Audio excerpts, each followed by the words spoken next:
Alright, Kal Halal, y'all Bashim outside. Double honors to the apostles of GMS. Honors to your brothers that be pushing this truth and sincerity throughout the four corners of the earth, right?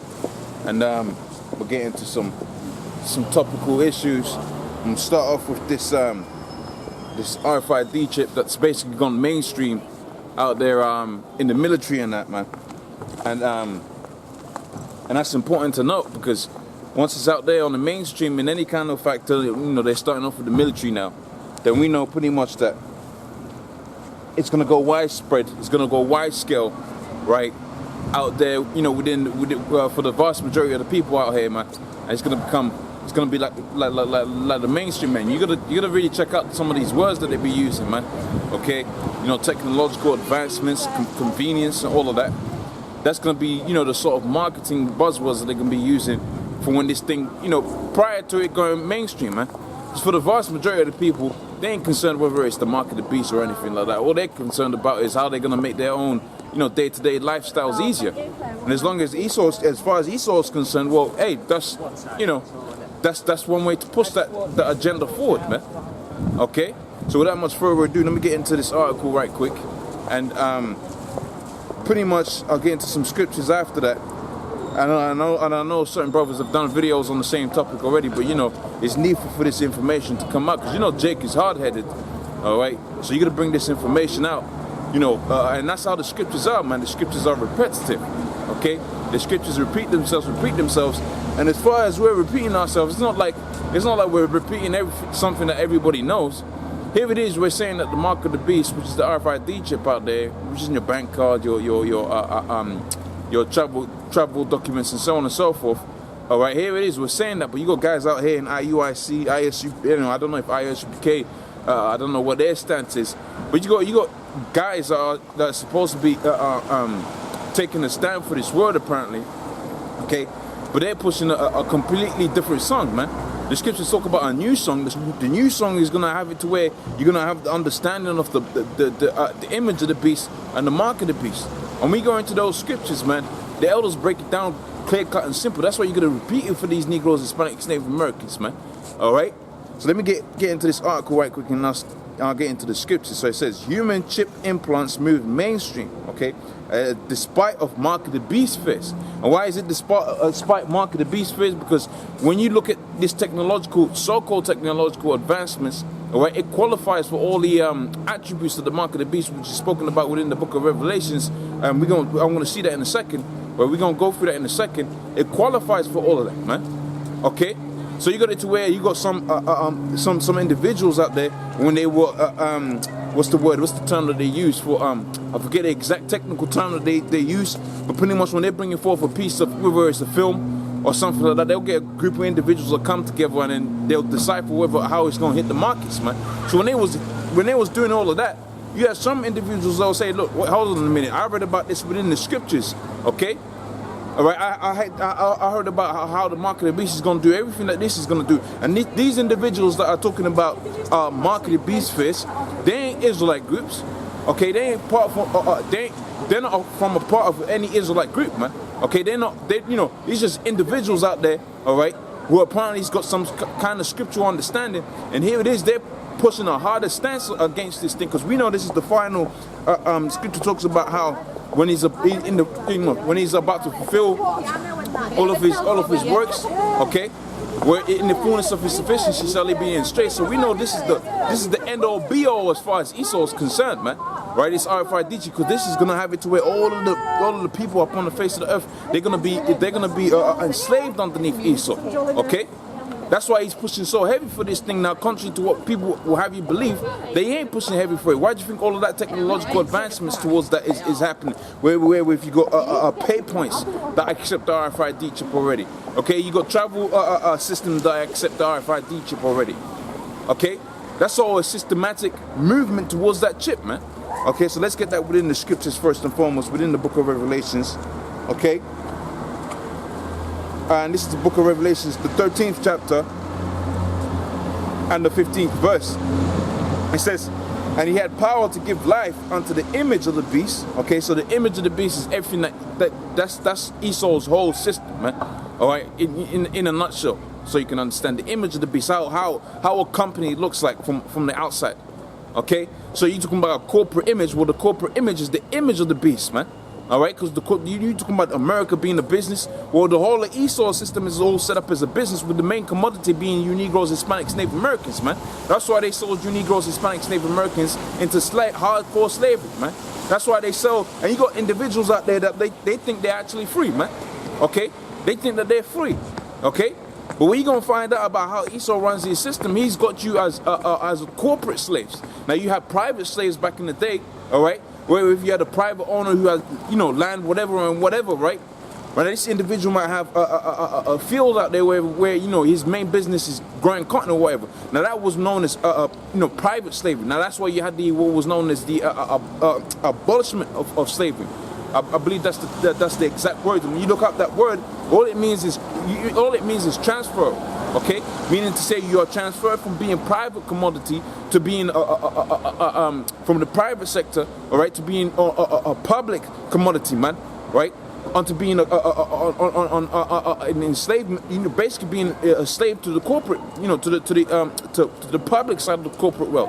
All right, that's why you sign agreements, right, of employment, man. Basically saying, look, now you're my employer. And when you look up that word, basically that word goes into being being in slavery, man. Okay, so all of these people are in slavery now, but they're in slavery by way of bonds. Okay, so you sign an agreement, now you are in, you know, now you're in bondage underneath that employer, man. Okay, so you ain't free within this society, man. You ain't free, okay? And they got this, they got the thing. Esau's so creative with the stuff, all right? Esau's so creative with his means of enslaving people, all right? The varsity, all of these people, they believe they're actually free, man. But you go into how you know, all of these housing markets and these bond sales and all of that, you find out all of these people's they actually been sold onto these different countries, man. Okay, because all of their debt, the scriptures talk about if you owe a certain amount of, you know, of money to an individual, you are in slavery underneath that individual. Okay, so you got to pay that until you pay that money back, and then you become free. All right, so all of these people that they got the car loans, okay, they got the housing loans and so on and so forth. All of those different individuals, they're in captivity underneath the person that gives them that usury for, that gives them that credit. Okay, because they call it credit in this society, but it's really debit. All right. Because you're taking something you don't have, as in debt, man. All right, so let me get within the scriptures, man. And in fact, let me get another scripture which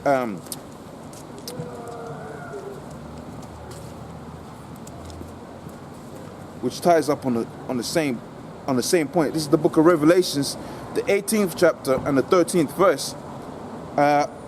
In fact, I'll start from the 10th verse. It says, "Standing afar off for fear of her torment, saying, Alas, alas, the great city Babylon, the mighty city, for in 1 hour is thy judgment come." So when the Most High comes and destroys this place, pretty much the Lord's gonna have it to where, you know, Babylon, which is America, is gonna be destroyed within the space of 1 hour. Now you check out what them Chinese are doing in terms of propelling all of them, you know, ICBM nuclear missiles over to this side. They got it to where this technology can reach America within an hour now, man.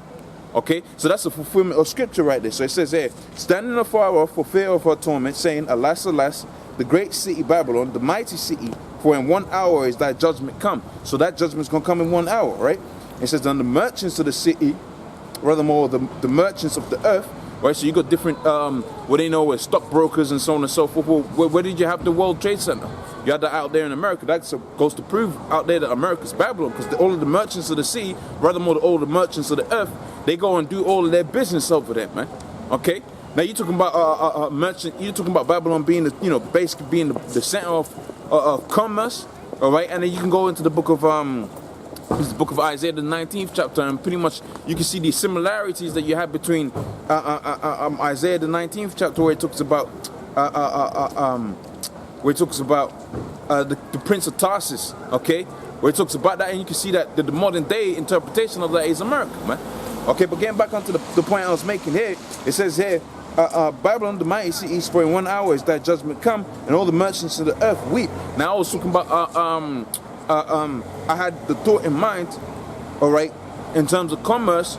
Well, you got what's known as a reserve currency, man. Okay, and you also know you also have what's known as currency wars. Okay, so before any major war plays out, you usually have currency wars. Okay, if my information serves me correctly. So what you got out there right now is the world reserve currency, that being the so-called dollar. All right, that's another proof that that America is Babylon, because all of the merchants, when they see America being destroyed, the dollar, basically being destroyed, they're gonna feel some type of way about that. Why? Because they can't continue on in that commerce. All right. Now the flip side to it is this: you got it to where these different countries like Russia and China and so on and so forth, they're trying to align together, right? Trying to come together in one alignment so that they can create their own reserve currency. All right, to come up against what? To come up against Babylon. But see, you ain't gonna have it to where that they're gonna try to do that. Okay. But America is not going to allow that to happen. That's why I said, currency wars lead to actual wars, because with all of that being said, with Russia and China trying to incept a new joint currency together, all right, you got it to where America is right there at the foot, a doorstep of Russia, man, right, in preparation for World War III. Okay, so it says here, standing afar off for fear of her torment, saying, alas, alas, the great city, the mighty city, for in 1 hour is thy judgment come, and the merchants of the earth shall weep and moan over her, for no man buyeth her merchandise anymore. You got all of these different companies out there, like in China and so on and so forth, okay, all right, or in the Philippines or whatever, right? They got all of their technology being brought out of it. They're known as exporters, but you see all of them different merchants that actually create those different items. They're all based out there in Babylon, man. Right, you take iPhone for instance. iPhones are based out there in America, all right. But all of that business that they do in terms of manufacturing that product, that's carried out outside of the country, man. Right, because you got cheap labor, and that's another clue to let you know these different nations are in slavery underneath the so-called white man. Okay, they're in captivity underneath Esau, because Esau goes out there. All right, he figures he can get it cheaper out there because he's got them in the form of slavery, man. Another thing that comes to mind is all of these cheap clothes. Now, don't get me wrong, I ain't got no problem with that. Okay, now I do have a problem when it's the people of my own kin. All right, and the Most High's got a problem when it's the people of his king. See, the scriptures talk about captivity, man. The scriptures talk about slavery. In fact, it uplifts it, because you're always gonna have it. In order to get some cheap products, or in order to get something done in large quantity, build a house, okay, make some garments, all right, make some wine. You're going to have it to where you got people in slavery, man. You have to have them. And I see it's a problem with the Most High, all right, when you got the Negroes, Hispanics, Native Americans in the form of captivity. That's where the problem comes into play, man. And that's why the Most High is going to unleash a heavy judgment upon this place, because they have put the people of the Most High, the Negroes, Hispanics, Native Americans, into slavery. That's why the Most High has got controversy with this place, man.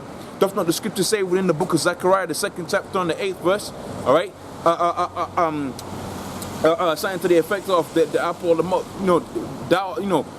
pretty much how Israel is the focal point of the Most High. All right, let me get that actually, because I don't want to incorrectly quote that. This is the book of Zechariah, the 2nd chapter. Okay, let me get that right quick.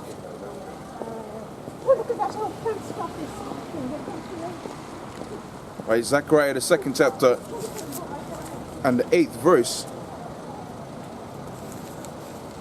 Right, Zechariah 2 and 8, it says, for thus saith Yahweh Ba'ashem Yahushai, right, the power of hosts, after the glory that he hath sent me unto the nations which spoiled you.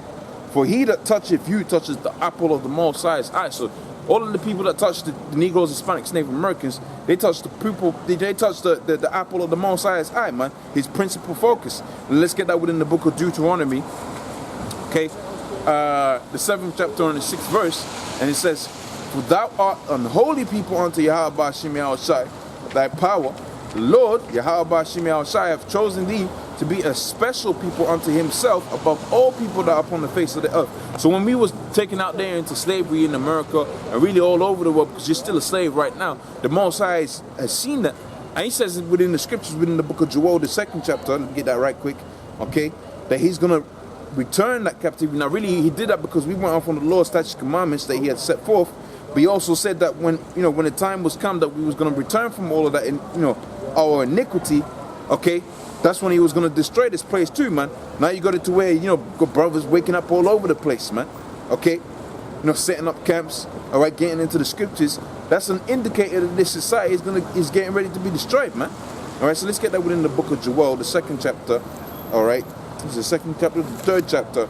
And you can see how simultaneously how the Most High is bringing about salvation to the Negroes, Hispanics, Native Americans. Well, the same thing is happening with the destruction, man. He's also bringing destruction upon this place, man. Okay, because this is our place. This is really just the place of our judgment. Okay, that's why the Most High set this kingdom up, so we can serve our captivity, man. Okay, let me get that also within. There's a nice precept within the book of 2nd Ezra.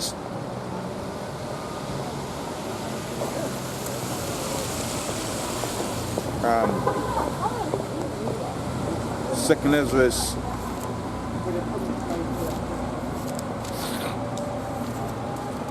excuse me, was it 8? Second Ezra, the 8th chapter.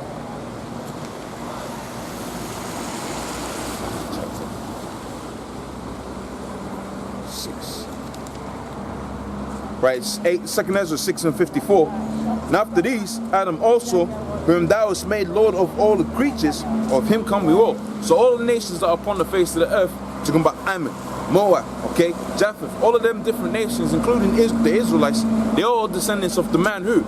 Of Adam, right? Now you got it to where all of these different nations right now in the state of living that we're in right now, they're all above the Negroes, Hispanics, Native Americans, okay? They're all above him, man. All right, so the man here, Ezra, was saying, after these, right, Adam also, whom thou hast made Lord of all thy creatures, of him come we all. All right, so of all the nations, they all come from Adam, right? So it says here, and the people also whom thou hast chosen. So we see within the book of Deuteronomy, the 7th chapter on the 6th verse, the Most High is a separatist, man. The Most High deals with one nation being above another nation. That's why you got to where Esau right now, right, being the the top dog right now. Okay, that's why you got to where Esau right now.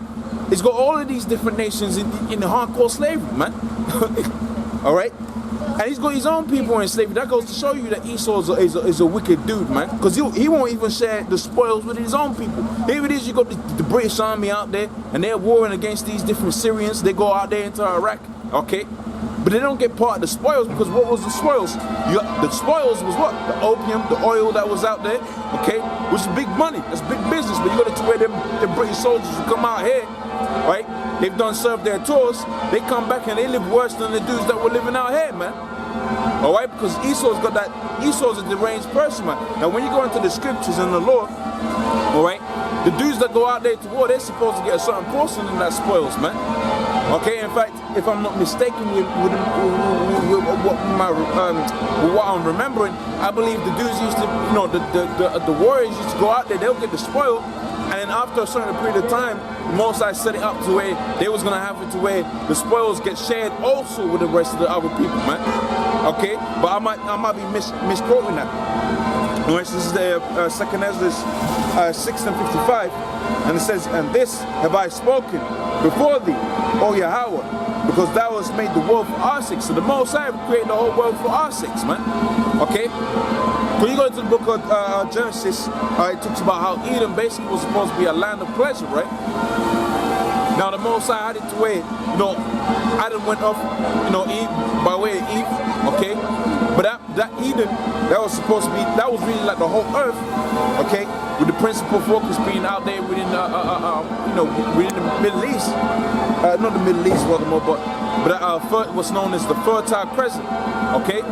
Now the Most High had it to where, Adam went off and he was kicked out of the Garden of Eden, but really that land was set up for what? For a land of being of pleasure, man, okay? Just enjoyment. So the Most High said it here, right? That if all these have I spoken before thee, O Yahweh, because thou hast made the world for our sake. As for the other people which also come of Adam, thou hast said they are nothing but likened unto spill. Okay? So all of these other different people, they're likened unto spill, they're likened unto the drop of a bucket. In fact, the scripture talks about how the Most High account of the isles is a very little thing, man. Okay? Let me get the might get the precept.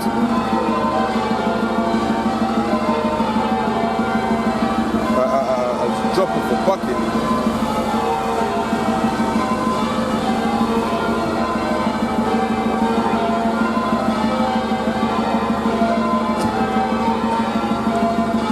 Right, that's in the book of Isaiah, the 40th chapter and the 15th verse. It says, behold, the nations are as a drop of a bucket, and I count counted as a small dust of a balance, okay? And that's talking about everyone other than the Negroes, Hispanics, Native Americans, man, okay?